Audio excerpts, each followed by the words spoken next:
Hello. So you're listening to the Next Gen Environmental Firm, the podcast that unpacks how environmental and sustainability focused companies actually run, scale, and compete. We talk the operators, founders, CEOs, and technical leads who are solving real bottlenecks, building resilient teams, and using smarter systems to stay ahead in the fast changing market. And today I'm speaking with Dr. Maryam Bari, founder of Pina Creations, a next-generation materials company developing cleaner, low-temperature nano inks that make sustainable solars, sensors, and flexible electronics possible. I chose this company for the series because they are solving a real manufacturing bottlenecks in the clean energy transition. And Mariam's leadership as an award-winning material scientist shows exactly what a next-gen environmental founder looks. Welcome, Mariam. Hello, thank you for having me. I'm very excited to be in this podcast. I am very excited to have you here, and I'm sure we will have a great conversation. So, to start with, I would appreciate if you could walk me through where the original idea came from and how you built from the idea to the scalable and something commercial viable. Okay, so the idea and things all started when I was a PhD student at the Simon Fraser University. I was in chemistry department and working on materials for solar cells, a new generation of solar cells, which is called perovskite solar cells. And then I saw this gap. These materials are missing for to make the whole device stack. And then after that, I was working in industry for a company, and then we were really like had an issue to finding these materials to can be printed at low temperature and be compatible with the new electronics device stacks. And then we started to looking for searching, and then we found that okay, we need the materials, metal oxide, but in form of a solution, in form of a liquid, because the traditional materials, it can be by evaporation, vacuum, or sputtering, which is not comparable with these new electronic devices. Anyways, me and my supervisor at SFU start to working on this idea, working a project, and then start with the first formulation, zinc oxide nano ink. And it took 1 year under grant, university grant. And then after that, we decided to move forward and build Pina Creation. And now we are here with the different materials. That's brilliant. How many projects you working on, or how many different materials you creating, So right now we have 4 products launched in the market, and people actually like using these materials. It's like kind of passive R&D stage. So with a different formulation for the different purpose. And but mostly is based on the metal oxide, such as zinc oxide, tin oxide, nickel oxide, and things. Brilliant. That sounds great. Your focus is specifically on the nano dispersion, nano inks, rather than traditional electronic materials.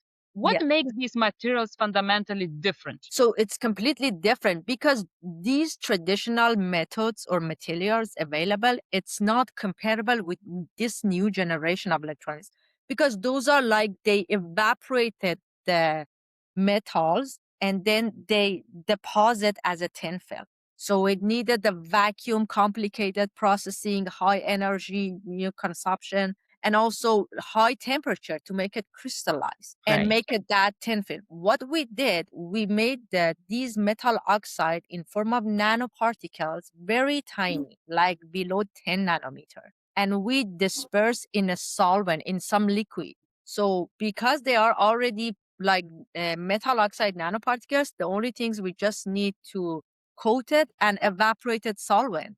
We don't need a vacuum. We don't need a high temperature. So Oh, that's the difference. Yeah. And then the manufacturing can print it on any substrate. It can be plastic, it can be glass, it can be like paper even, and make a variety of flexible wearable devices. And it's not wow. only limited to the solar panels or things, it can use everywhere. Low temperature processing comes up to a lot in your work. Why is that such a big deal for next generation electronics? Yeah.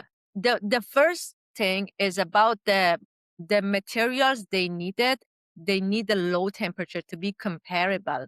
For example, because some layers, they cannot tolerate high temperature. So if you want deposit that metal oxide on top of that, you cannot increase temperature to 400 Celsius. This is one. Right. The second is when it comes to the flexible electronics, the maximum temperature you can go is 150 Celsius. You cannot go more than that because it's going to burn the flexible. It's like plastic, right? So it can Right. burn that and damage, and you cannot make a device. So that's why we need to make a thin film or device at the low temperature. And it's just these nano is comparable. There is another options, which is like kind of using organic semiconductors, but those are not scalable and it's just in a research. And they are, I can tell, like between 5 to 10 times more expensive of nano inks, which doesn't make sense for manufacturing to use that. But above all of them, they have a two serious issue. Like they can be very toxic because they are organic, or can be like they are not very stable, chemically stable. So, but the Pina nano inks like have an advantage, and that can like consider all these problems in a one package and like provide the materials that is a cost effective, stable, high performance, and kind of drop in solution for manufacturing. So, in the simple way, so for listeners who may be new to Pina Creations, right? How do you usually explain what you do and the problems you're solving in electronics manufacturing? So in a very general things, we can say we may develop a materials can be printed like a ink on a paper, but it's a electronic materials we made in form of a ink, so they can be printed, and we can make electronic devices in very simple way I can explain. But it's a totally different ink from what people thinking like for pen. It's not like that. So let's, from your vantage point, what major shifts are you seeing right now in printed, flexible, and thin films electronics? So it's like, everything like in this world towards to the like more advanced, but at the same time, less weight, lightweight, right?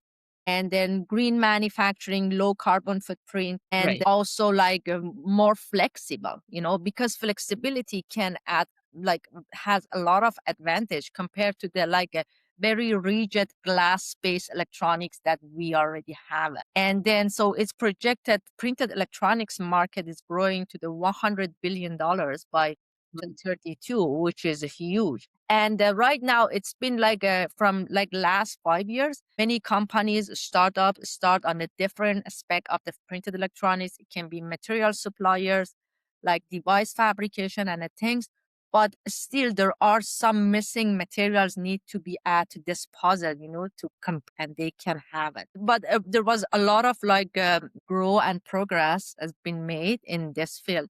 Like each time I attend in like a trade show for printed electronics, I can see like I can see the shift, I can see the progress, especially like for the now there are like more companies working on developing on the like large scale like fabrication machines. Before Right. it was like limited to the small because it was an R&D stage, and now like it's getting serious and serious. How are trends are like roll-to-roll manufacturing, flexible substrates, or sustainability changing how materials are developed in general? So so if we want to like a fast production of flexible electronics, the option is roll to roll manufacturing. So they can print it non-stop. Right. So like a paper. But for that, what we needed? We need the ink to be printed, right? But we need a different type of ink. One category is a category of Pina working, semiconducting ink. Another category that many companies are working conductive ink, that in different like type. It can be silver nanowire, and also they are like silver nano ink, and also carbon paste, which is not for roll to roll, but it's for flexible electronics and things. These are the main things for the material. The other part is like a manufacturing of those machine, and then to be able to have a production of the flexible electronics in larger scale. Okay. Do you see these all challenges as industry-wide, or do you vary a lot of depending on the applications like solar versus sensors? So the first impression we had for like a peanut, we saw this problem in solar panels manufacturing, in particular in perovskite solar cell, because I was at that field. But after like we start like talking to the customers, going to the market, realizing okay, some other like manufacturing or markets, they are struggling for the materials like organic photovoltaic, which is a very close to commercialize and production compared to perovskite solar cells or tandem. And also like for a like display, like a OLED or QLED, which is like people are working for those things, people already has a materials, have materials for their stack, but still they're looking for a better material to be more stable, more cost effective and things. And also the thing is, depend on the what application and what market we are in, there are different type of a challenge, right? We cannot say it's the same challenge is for solar or for sensors or the others. And how you adapting to these challenges, when you say challenges, so to attract new clients or new customers, how you going about, and how you do you need to educate them, or they know what it's about? The thing is, so it depends on the what application and what market we have a different value proposition, different message for them. For example, in the solar sectors, we say, okay, we have this material that you are looking for. And that's why Pina, in a very short time, as soon as we like introduce our products in the market, we got a lot of interest from the customers that they were looking for. Some of them like say, "Oh, Maryam, we were desperate for these materials." So we Fantastic. got a lot of traction, and then they were willing to test it, to evaluate it, and things like in solar field. But when it comes to the OLED, QLEDs, it's a big companies like Samsung, LG, they already have a stack, they already have. So you should be very unique and really add value to their like device stack or manufacturing. Otherwise, they don't like to change the things, right? Right. And also like it depends, like each market they're looking for different materials, different. And the good things about the Pina, we are not just materials provider. We are working with them for free of charge to optimize these materials to their device stack. This is very important. So it's not just selling some like juice and then never follow up. We have to follow up. We have to make sure it works for them. For them, yeah. No, that's Yeah. understandable. Now, so what's working particularly well for Pina Creations right now in general? Is it, you have a great pipeline, I can hear, and reaching out new clients. What you see that works very well today? So in a very short time, Pina, as I said, launched 4 products in the market, and then we already have more than 30 pilot projects and customers across 12 countries in the world. And yes, so and then some of them they validated our inks. I'm not saying 100% they said it's a better performance, but most of them reported like a better performance compared to the reference materials they use. And then some of the customers now we are going to the oh, sorry, my cat. Some of them we are going to the next like stage of the pilot project for the larger scale like testing and then go to this contract agreement. So it's a step by step. This is the best thing happen. And the other thing at the same time, for Pina, we expand our team, like more scientists, more people working on a different aspect of the technology, and also as a transition, we are in transition to our bigger facility for a scale up and manufacturing. Oh, that's exciting. So you're really expanding. That's really good news to have. Now, so on the flip side, so what's been the most frustrating or difficult part of scaling advanced nanomaterials? So we already scale up from like a 10 or 20 milliliter to the 2 liters per batch successfully, but it was definitely challenging is because these materials it comes to the nano scale, and we should keep the quality of materials consistent when it goes to the larger scale. And for us, because at that time we were like a small startup, doesn't have a lot of money to purchase a big equipment, and actually we didn't have a space. So it was a little bit challenging to the like scale up the large amount with the like equipment we had. But we passed that point and we are in a good shape. But still we need to scale up more and more. It's not enough, like, for future. So, when you think about the progress, what metrics or milestones matter most to you at this stage? Is it technical validation, pilot adoption, or manufacturing readiness? So for us, we kind of passed the validation, technical validation by our customers. Now the things we are in the stage of converting these pilot projects to the buying customer to like buy for Pina inks, and this is challenging because like a pilot is easy, but now we are going to integrate the Pina inks to their manufacturing line, which is more challenging and takes more time.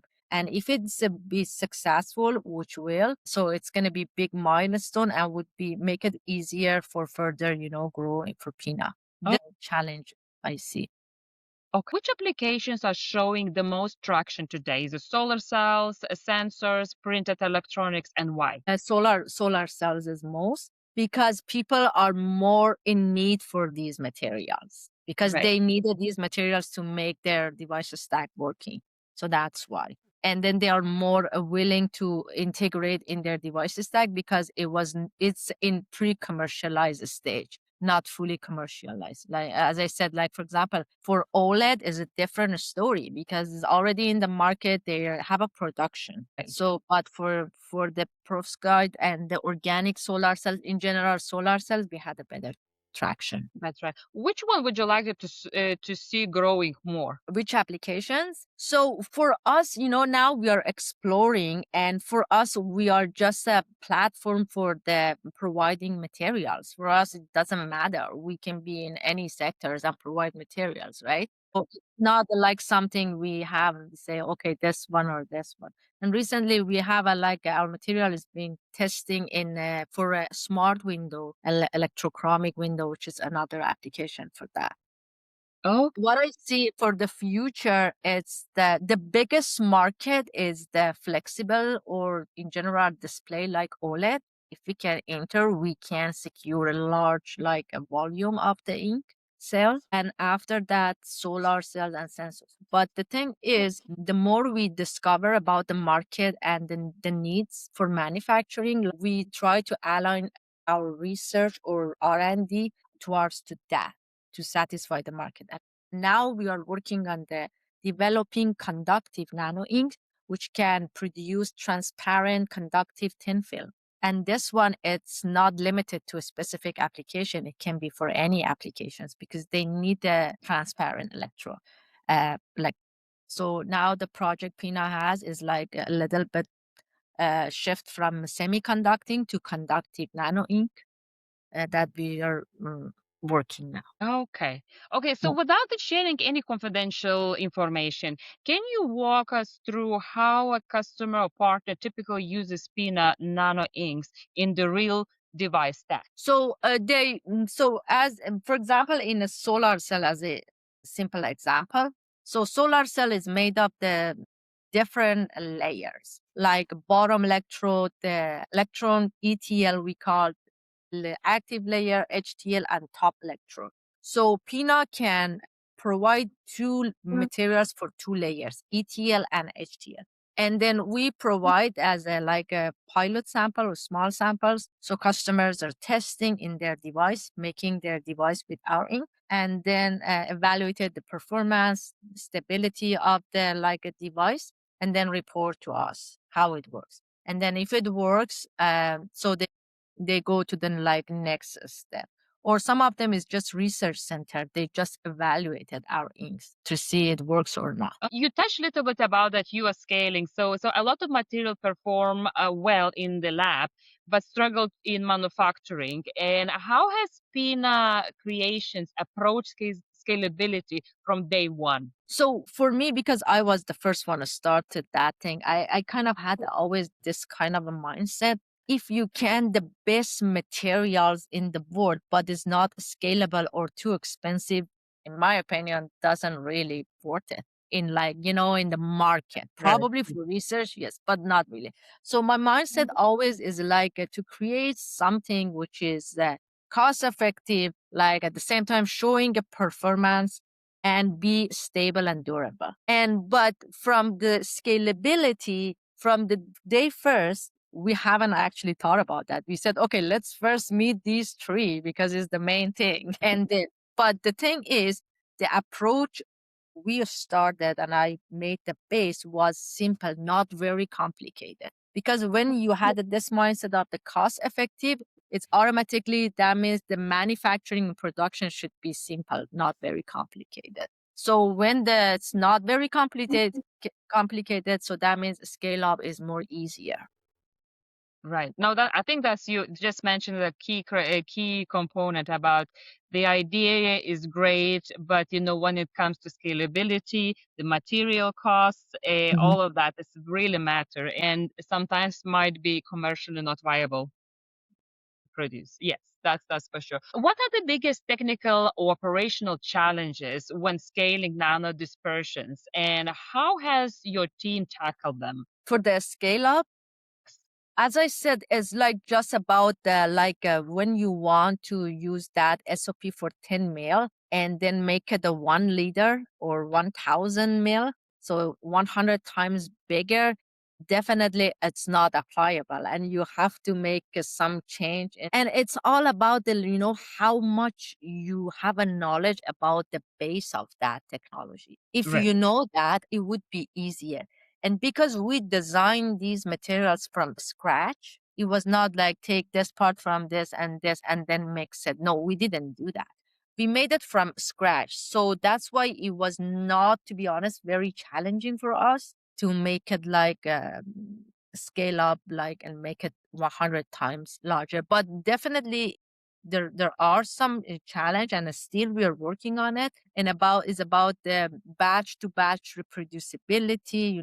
Nanoparticle size in the sauce dispersion should be in the limited range, but Right. sometimes it's not and it's hard to control. The quality that you present need to be standardized, right? Yeah, the quality of material. Okay, okay. Now let's look a little bit in the future. So looking ahead, 6 to 12 months, what do you want Pina Creations to be? So based on the what planning and what we are doing, so our plan is the peanut be at our own facility, and then increase our production to the leaders and like continuous production, and also at least secure 2 or 3 larger scale customers that inquire larger scale amount of the ink in future. Okay, that's great. So long term, how do you see Pina Creations fitting into future of electronics manufacturing? So what I can see even now, and based on the customers and then the interaction we had,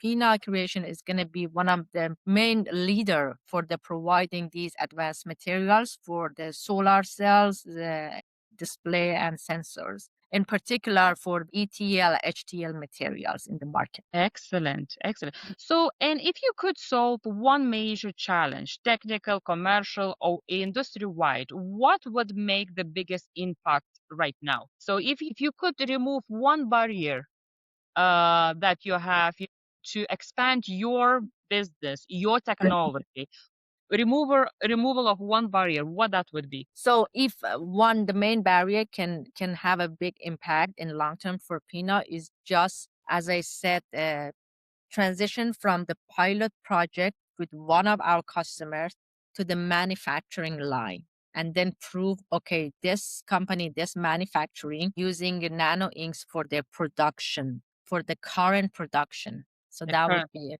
good thing. Yeah. So, what doors would open for you once you transition to full So manufacturing? if one of the well-known manufacturing adopt Pina inks and start using in the manufacturing line, so it's going to be big validation for Pina inks and and then we can easily get the other companies trust and start take it serious and have a PINA inks in their production. And then it's gonna be, it's people can say, okay, this company using, now we are gonna using. It's very important. It's all based on that. So one thing is like in the market is not about just having the best product. It's about the who's willing to try, and why they want to try. So if we can make it this happen with the one of big manufacturing, and would be it open the way to have a contract with other manufacturing. Okay, no, that sounds great. So this is huge expansion for you, for your company, and I really hope that this will happen soon and fast because I think you Thank have you. really amazing technology. So that is the end of the questions, and thank you for being here. I appreciate you joining us. Stay focused, stay curious, and keep building the next generation of environmental firm.